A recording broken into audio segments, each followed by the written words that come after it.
Well, hello, good evening, and welcome to episode 9 of Humanity versus Insanity, the Crane Report.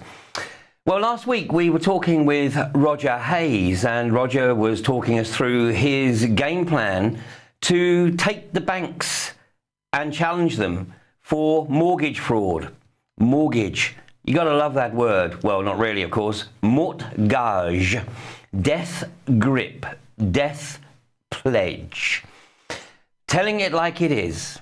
Now, today we're going to look at the inequality, the rising inequality of wealth across the world, and in particular in the UK. And if by the end of this program anybody is under any illusion that their government has their best interests at heart, I will be absolutely stunned.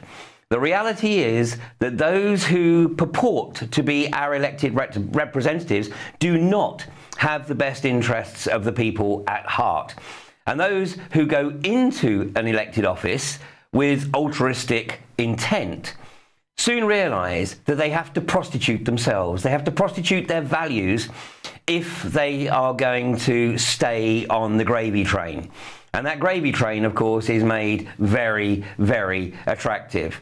And of course, another way in which they could be kept on the gravy train is to be put into potentially compromising positions. So one can only assume that a certain Blackpool politician wasn't actually towing the party line. And so information regarding his private life was put into the public domain. It's all part of the control mechanism. But an important part of this, and perhaps it gives me an opportunity to talk a little bit about the opening credits for this show, which have attracted a number of comments, with the capstone coming onto the pyramid. And of course, the similarity of the opening credits to the Great Seal of the United States, the Great Seal on the back of the $1 bill. And this in itself could take up probably 2 or 3 separate shows. But I'll leave you to research the detail of that for yourselves if you're not familiar. But the separated capstone represents the knowledge and the wisdom of the few, never to be shared with the masses. And those who are inducted into the upper echelons of society, of course, believing that they are being given the ultimate truths, which is actually not the case, but they are instructed never to share that information under pain of either career destruction, personal destruction, or even death. Well, in the opening credits, the capstone is firmly conjoined with the pyramid. And the symbolism here is that the knowledge and the wisdom that was once the domain of the few is now rapidly spreading, and people are seeing through the magnitude of the charade and the deception. And part of that, I want to show you this wonderful piece of artwork that actually was painted on a wall in East London. I think it was actually in Brick Lane about a little under 2 years ago. And as the artist started painting, he got a lot of negative comments from passers-by as he focused initially on the capstone being separate from the pyramid, which is why he put the piece of graffiti along the side there to make sure that people understood exactly what his motivation was. The New World Order is the enemy of humanity. Well, of course, by the time he actually finished the artwork, all was clear. And what we see here is the global corporatists, represented by the banksters, playing their game of global monopoly on the backs of a slave population. Now, when you play Monopoly, and I'm sure most people watching this show have played Monopoly at some point in their life, and I wonder how many people have actually finished a game of Monopoly, because you know what tends to happen. The board comes out on Boxing Day, and it all starts as a bit of fun, but then you get bored after a few hours, and the game goes away, and it comes out maybe again a little bit later. And eventually, people decide that they're going to settle it by just adding up how much money they've actually got in front of them. But that's not the purpose of the game. The purpose of the game is monopoly. In other words, one person ending up owning everything on the board. and call it a hunch, but 9 times out of 10, maybe even 99 times out of 100, if the game reaches full conclusion, one can pretty much guarantee that it will be the banker that has taken all of the total ownership of the board. And that's exactly what's going on in the world right now. And this game has been going on for certainly the last 300, nearly 400 years now, 350 years for sure.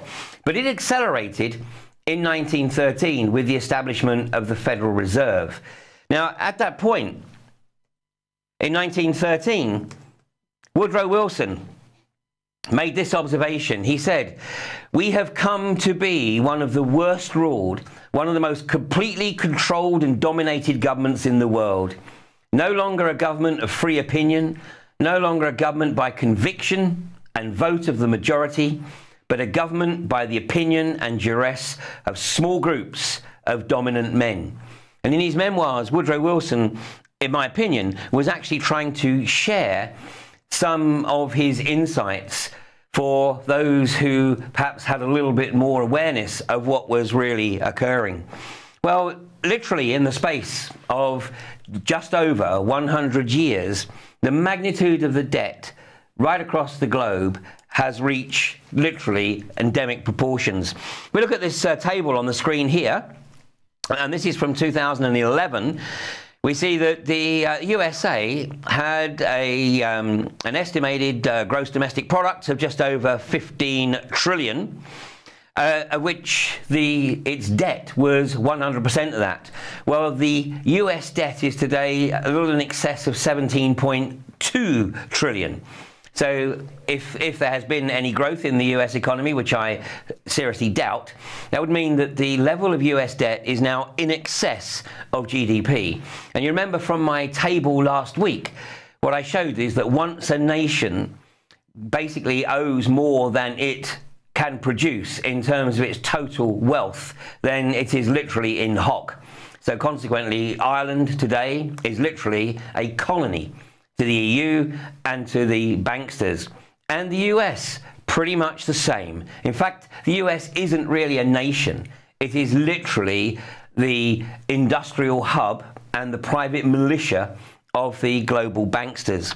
We go back to this table a second, but we also look at because this is the top 20 economies in the world, and we see that the Chinese level of debt was just 27%, Japan an incredible 233%, Italy 121%, and the UK at the time 81% of GDP. In fact, it was around about that when George Osborne came into office, and you won't be too surprised to learn that we're rapidly accelerating towards 100% of GDP as the level of UK debt. Now, as we discussed last week, this debt is not real. This debt is accrued literally from the banks issuing money out of nothing. They are creating money, and they are literally putting the world into irrecoverable debt. Now, what I want to do is I want to show you a few videos tonight, and I'm going to start with the video looking at the distribution of wealth across the globe. Now, each of these 3 videos follows a very similar format. And we're going to look at the distribution of wealth across the globe, within the US, and within the UK. And each of these videos follows a pattern of asking people what they think the distribution of wealth is, what the ideal distribution of wealth is, and then looking at the reality. And what you're going to see, I think, is not only going to shock you, but it's going to put something quite horrendous into perspective. So let's roll the first video and look at the situation in terms of the global distribution of wealth.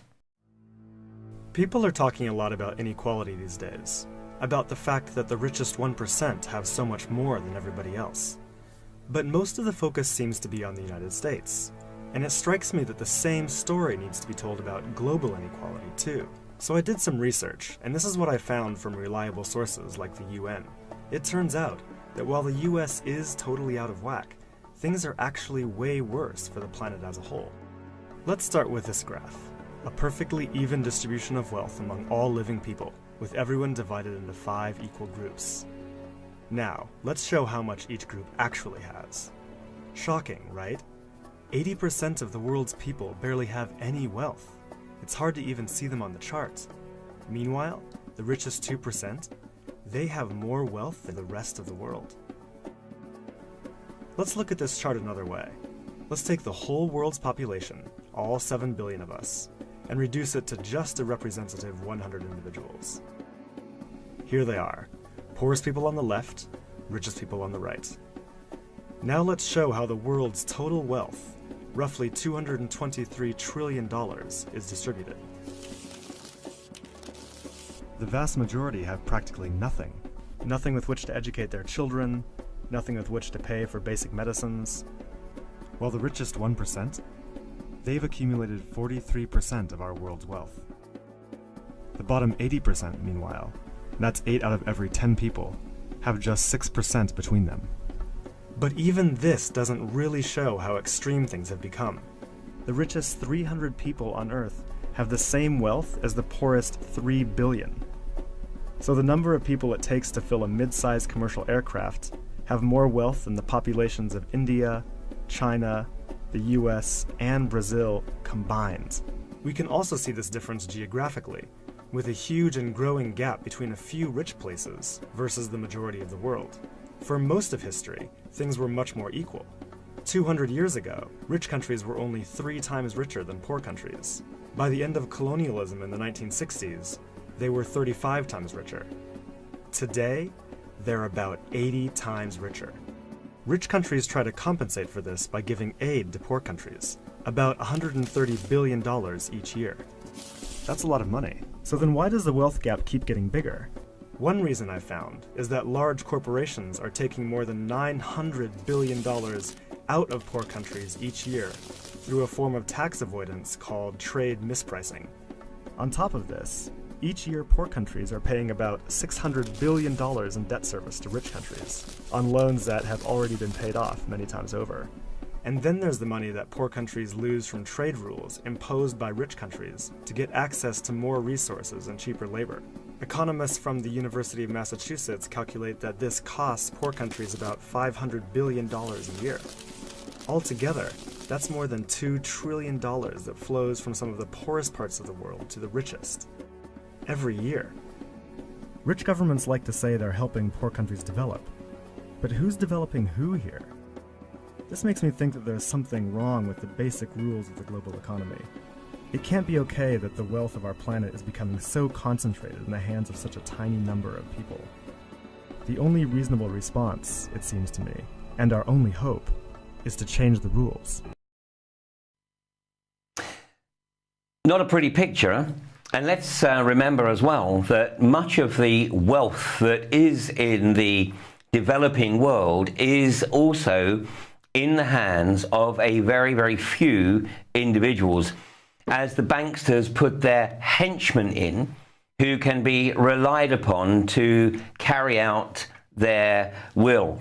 Literally, of course, allowing Western companies to come in and rape these countries, literally rape and pillage the resources from these countries, ensuring that the wealth, of course, goes into that small number of pockets amongst the global corporatists, whilst the population suffers horrendously. Now, in the run-up to the establishment of the Federal Reserve, this is a cartoon that appeared in the US press, showing the octopus, the Federal Reserve octopus, and referring to the, it was known as the Aldrich Plan to establish the Federal Reserve, the coming money trust, where literally the tentacles of the octopus surrounded pretty much everything. And although it's taken them 100 years, they've pretty much achieved that.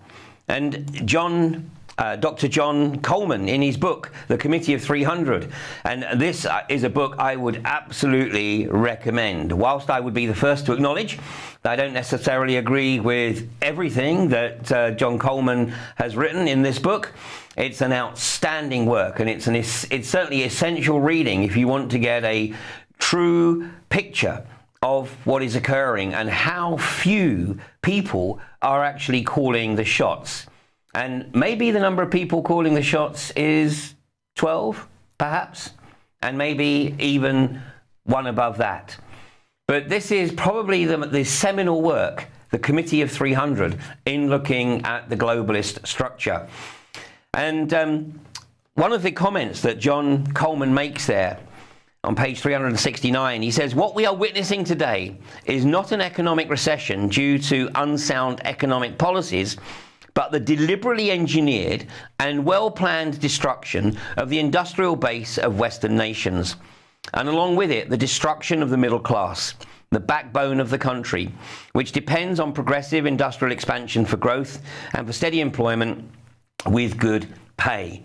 And of course, this is exactly what we see going on right now. 30, 40 years ago, with all the talk of automation and the conjecture that people would work less, people would only need to work maybe 4 to 6 hours a day, maybe 25 hours a week. But no, what is happening is that the automation is putting people out of work, creating massive unemployment, putting people onto 0 hours contracts, whilst profits literally go through the roof. And of course, the profit, the stock price based on profitability, again, benefiting the few. So let's have a look at now the distribution of wealth in the US. And once again, it's going to follow a similar pattern, asking people what they think the distribution is, what it should be, and what it really is. There's a chart I saw recently that I can't get out of my head. A Harvard business professor and economist asked more than 5,000 Americans how they thought wealth was distributed in the United States. This is what they said they thought it was. Dividing the country into 5 rough groups of the top, bottom, and middle 3 20% groups, they asked people how they thought the wealth in this country was divided. Then he asked them what they thought was the ideal distribution. And 92%, that's at least 9 out of 10 of them, said it should be more like this. In other words, more equitable than they think it is. Now that fact is telling, admittedly, the notion that most Americans know that the system is already skewed unfairly. But what's most interesting to me is the reality compared to our perception. The ideal is as far removed from our perception of reality as the actual distribution is from what we think exists in this country. So ignore the ideal for a moment. Here's what we think it is again. And here is the actual distribution. Shockingly skewed. Not only do the bottom 20% and the next 20%, the bottom 40% of Americans barely have any of the wealth. I mean, it's hard to even see them on the chart. But the top 1% has more of the country's wealth than 9 out of 10 Americans believe the entire top 20% should have. Mind-blowing. But let's look at it another way, because I find this chart kind of difficult to wrap my head around. Instead, let's reduce the 311 million Americans to just a representative 100 people. Make it simple. Here they are: teachers, coaches, firefighters, construction workers, engineers, doctors, lawyers, some investment bankers, a CEO, maybe a celebrity or two. Now let's line them up according to their wealth. Poorest people on the left, wealthiest on the right, just a steady row of folks based on their net worth. We'll color code them like we did before based on which 20% quintile they fall into. Now let's reduce the total wealth of the United States, which was roughly $54 trillion in 2009, to this symbolic pile of cash. And let's distribute it among our 100 Americans. Well, here's socialism, all the wealth of the country distributed equally. We all know that won't work. We need to encourage people to work and work hard to achieve that good old American dream and keep our country moving forward. So, here's that ideal we asked everyone about. Something like this curve. This isn't too bad. We've got some incentive, as the wealthiest folks are now about 10 to 20 times better off than the poorest Americans. But hey, even the poor folks aren't actually poor, since the poverty line has stayed almost entirely off the chart. We have a super healthy middle class with a smooth transition into wealth. And yes, Republicans and Democrats alike chose this curve. 9 out of 10 people, 92%, said this was a nice, ideal distribution of America's wealth. But let's move on. This is what people think America's wealth distribution actually looks like. Not as equitable, clearly, but for me, even this still looks pretty great. Yes, the poorest 20 to 30% are starting to suffer quite a lot compared to the ideal, and the middle class is certainly struggling more than they were, while the rich and wealthy are making roughly 100 times that of the poorest Americans and about 10 times that of the still healthy middle class. Sadly, this isn't even close to the reality. Here is the actual distribution of wealth in America. The poorest Americans don't even register. They're down to pocket change, and the middle class is barely distinguishable from the poor. In fact, even the rich between the top 10 and 20 percentile are worse off. Only the top 10% are better off. And how much better off? So much better off that the top 2 to 5% are actually off the chart at this scale. And the top 1%, this guy, well, his stack of money stretches 10 times higher than we can show. Here's his stack of cash, restacked, all by itself. This is the top 1% we've been hearing so much about. So much green in his pockets that I have to give him a whole new column of his own, because he won't fit on my chart. 1% of America has 40% of all the nation's wealth. The bottom 80%, 8 out of every 10 people, or 80 out of these 100, only has 7% between them. And this has only gotten worse in the last 20 to 30 years. While the richest 1% take home almost a quarter of the national income today, in 1976 they took home only 9%, meaning their share of income has nearly tripled in the last 30 years. The top 1% own half the country's stocks, bonds, and mutual funds. The bottom 50% of Americans own only 0.5% of these investments, which means they aren't investing. They're just scraping by. I'm sure many of these wealthy people have worked very hard for their money, but do you really believe that the CEO is working 380 times harder than his average employee? Not his lowest paid employee, not the janitor, but the average earner in his company. The average worker needs to work more than a month to earn what the CEO makes in 1 hour.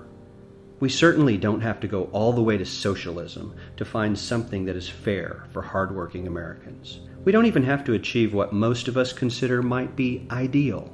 All we need to do is wake up and realize that the reality in this country is not at all what we think it is.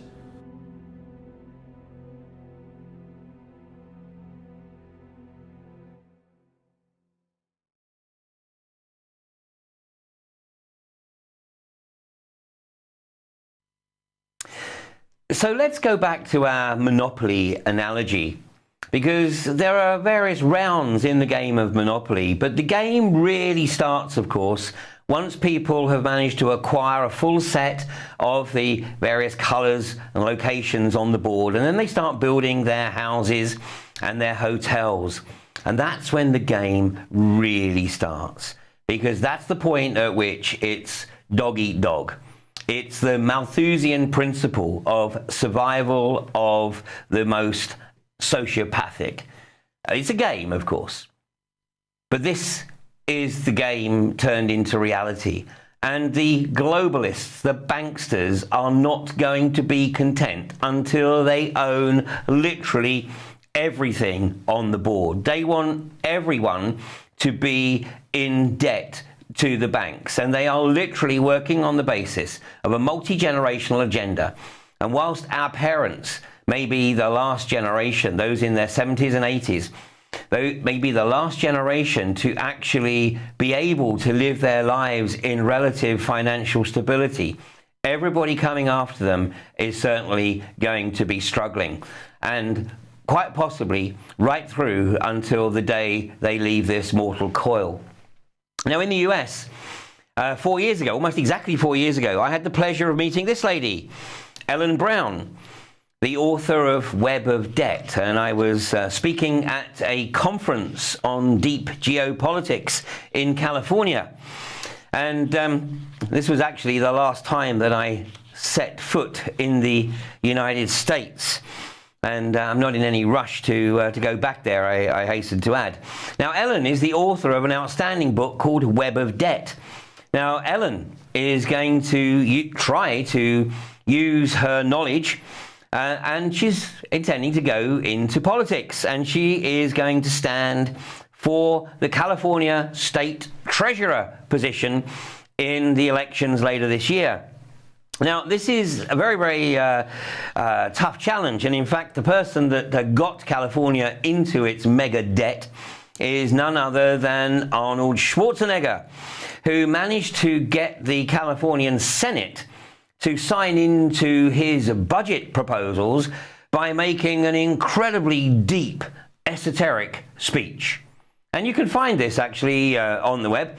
What he actually said was there was a lot of opposition to his budget, but he nailed it by standing up and saying, "If you don't sign this budget, you must be a bunch of girly men."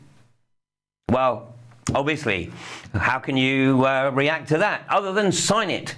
So the budget package was signed and California went into a debt spiral. Well, Ellen writes, she says that welfare payments, healthcare for the poor and benefits for the elderly and disabled have been slashed.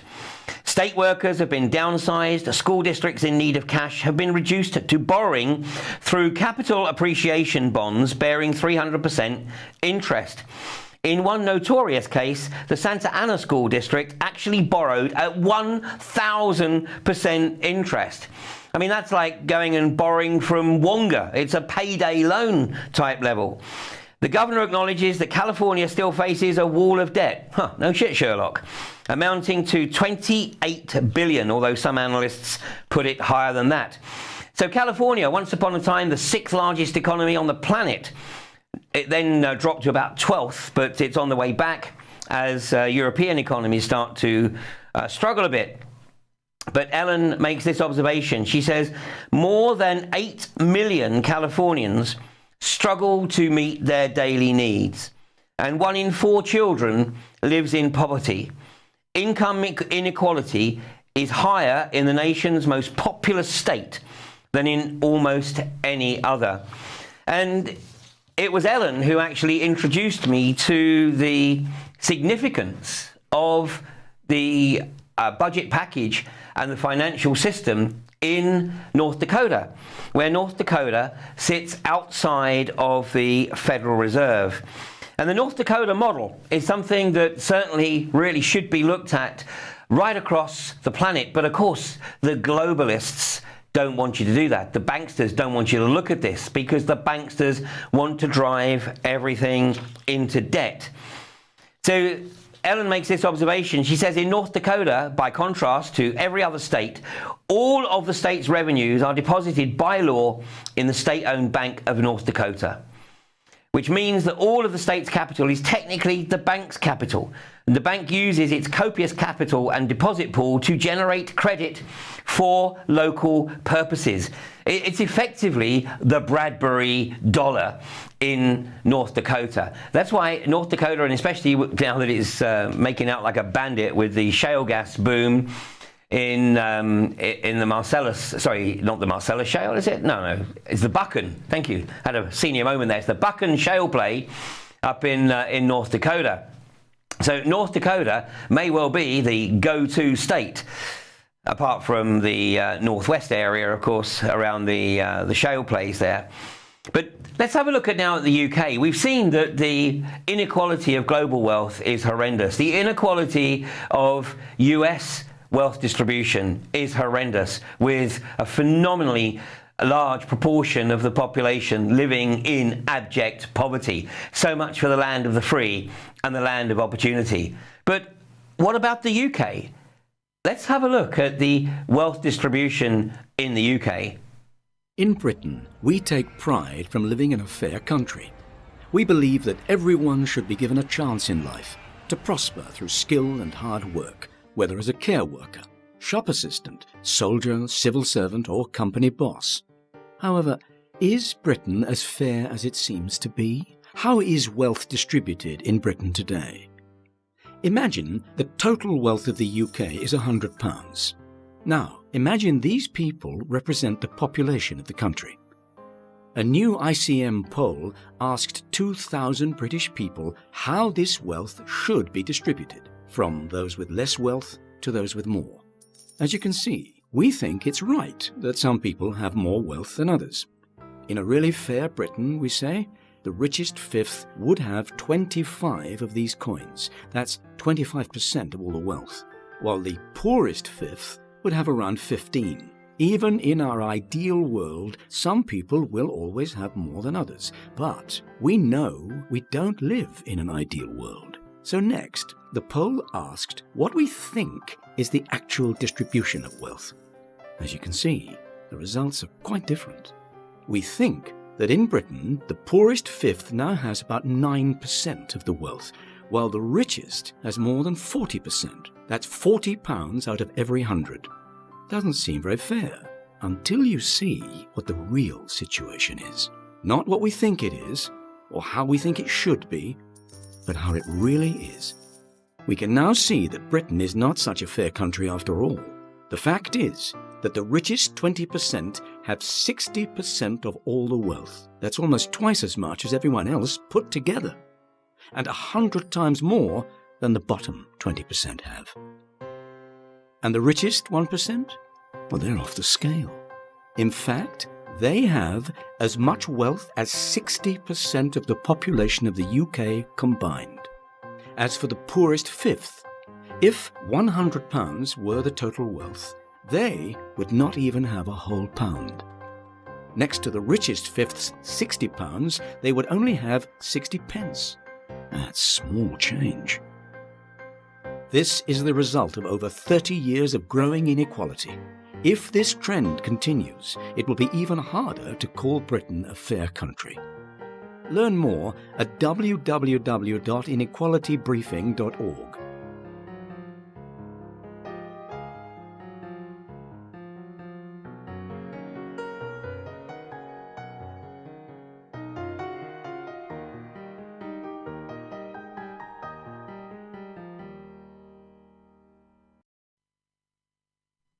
Now, let's make one thing very, very clear. I do not consider myself to be a socialist.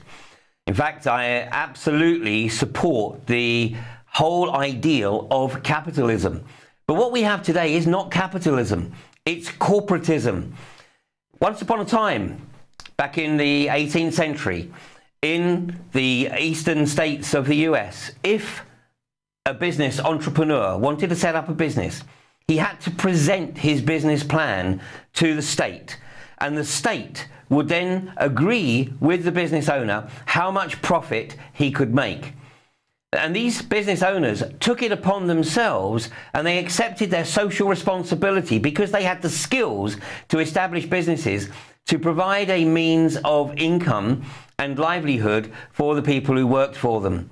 Now, we are descending back into the era when we didn't really care about the health or the well-being of our employees. Consequently, that's why we see, obviously, Obamacare now denying health care for an increasing number of people in the US, and we see a winding down of the NHS in this country. What we are experiencing today isn't capitalism, it's just abject greed by global corporatists. It's dog eat dog. And the media, of course, is not helping the situation by demonizing those who don't have the means to sustain themselves. And of course, the reality is that there aren't the jobs there.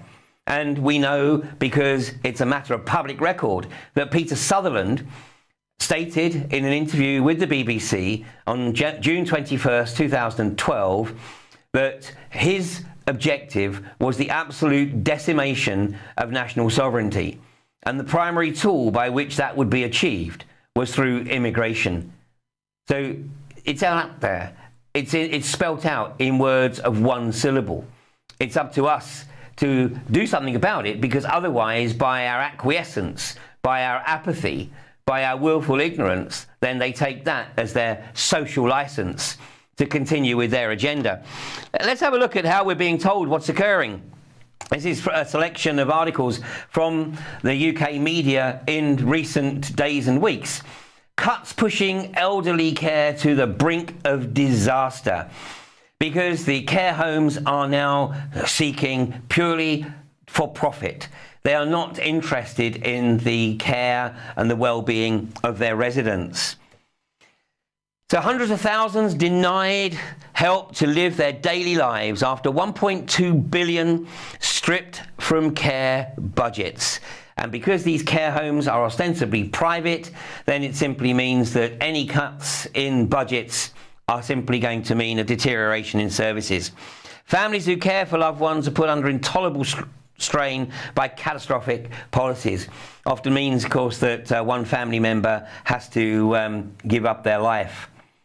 Let's have a look here. Pupils too hungry to concentrate at school. Exactly what Ellen Brown has identified in California. You know, the UK prides itself on being a first world country. Yet our politicians are just not addressing these issues. This is the synopsis here. 3.5 million children in the UK are living in poverty, while the figure as high as 7 to 10 living in the most deprived areas. So 70% potentially of children in deprived areas living in poverty. 1 in 7 children go to school hungry. 820,000 school children skip breakfast. 127,000 nearly children were using food banks in 2013. Are we proud of this? Are we proud that we've created a society where the wealthy get ever more wealthy without giving a damn about the lower echelons of society? And at the top end, of course, we have the businesses that are avoiding paying taxes, and this is going to increase. This is the headline: greedy big business avoids 35 billion tax on profits as coalition hound the poor with welfare cuts. Now, this is before the Transatlantic Trade and Investment Partnership kicks into gear, when the corporations will effectively have total dominion, and they will pretty much be able to tell national governments how much taxes they are or are not going to pay. So consequently, the tax authorities, instead of going for the big bucks, going for the likes of Vodafone, for 3M, from Google, from Microsoft, and all these other companies who are just seeking any means possible to increase their profitability, they go after the people at the lower end of the food chain who are already struggling to make ends meet without having to find an extra few pounds for a taxman who could find a few billion if he put a bit of effort into addressing it in the corporate arena. Here was the statement. New figures show that Her Majesty's Revenue and Customs failed to collect 35.1 billion, as 1 in 5 UK big businesses paid no tax on profits last year. So that's 20% of corporations in the UK paid no tax. Now, I can tell you from my days in the oil industry, I am well aware of the techniques by which corporations avoid paying taxes, setting up a myriad of companies, all servicing each other, operating at losses so they can actually report that they have made no profit in the various countries and therefore owe no tax. Get ahead of the game, guys.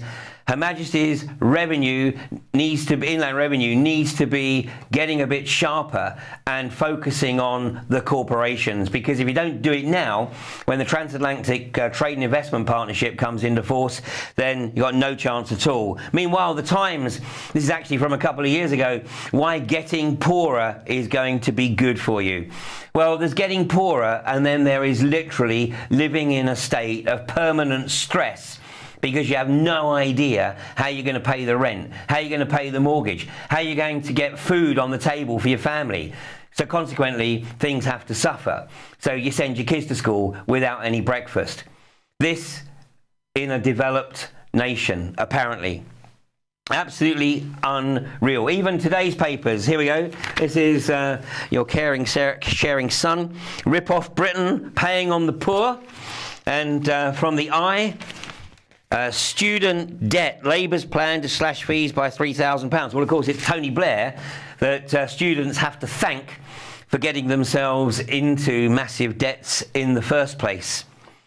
Well, this is humanity versus insanity. The establishment are working on the basis that humanity is either so dumbed down thanks to aspartame, thanks to fluoride, thanks to food that contains minimal nutrition, minimal vitamins, bloating people, making them lethargic, or they are so fearful of not having the money to pay the rent, to pay the mortgage, to get food on the table, that they're working every hour under the sun, often in multiple jobs because they can't find a job that pays them a living wage. We have to change this. I'm pleased to note that we're going to be coming back, of course, in a little under an hour with Fracking Nightmare.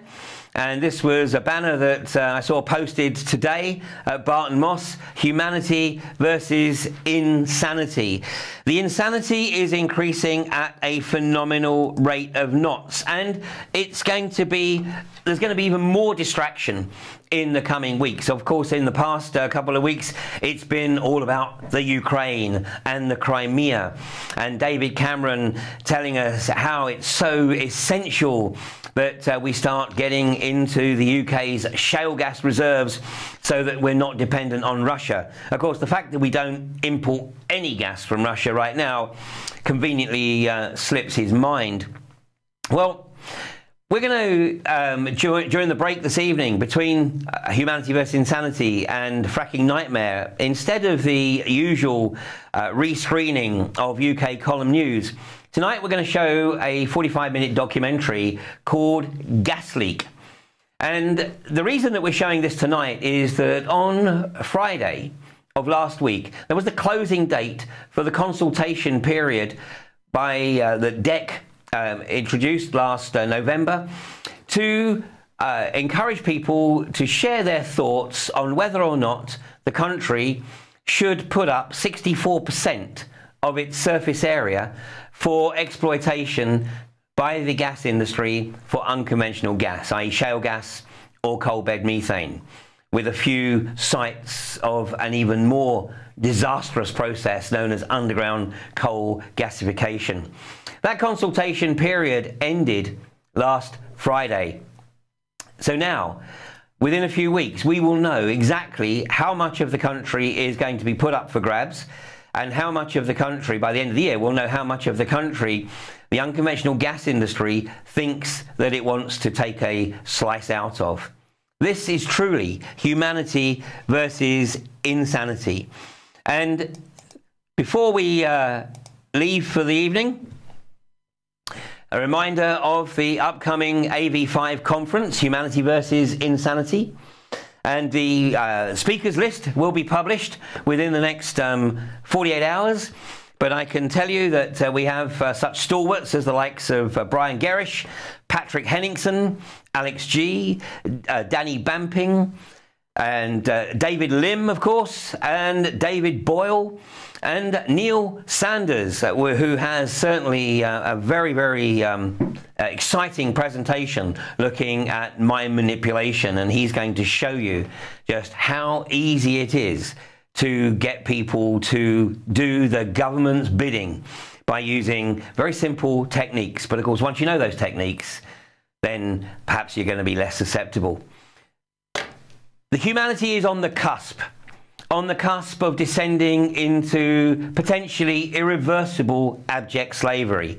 Alternatively, we can get our act together, we can focus on all the things that we agree upon, not get bogged down on all the details where we may have differences of opinion, and we can challenge the socio-psychopathic global corporatists, and we can regain our natural sovereignty.